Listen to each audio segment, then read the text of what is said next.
राजा हमार फल बर मसिया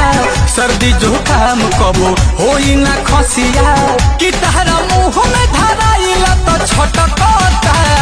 खाला मरत रहे दुनिया यही तो मिलता तारा तो कहता मिलता तारा तो कहता खाला मरत रहे दुनिया यही तो मिलता कहे।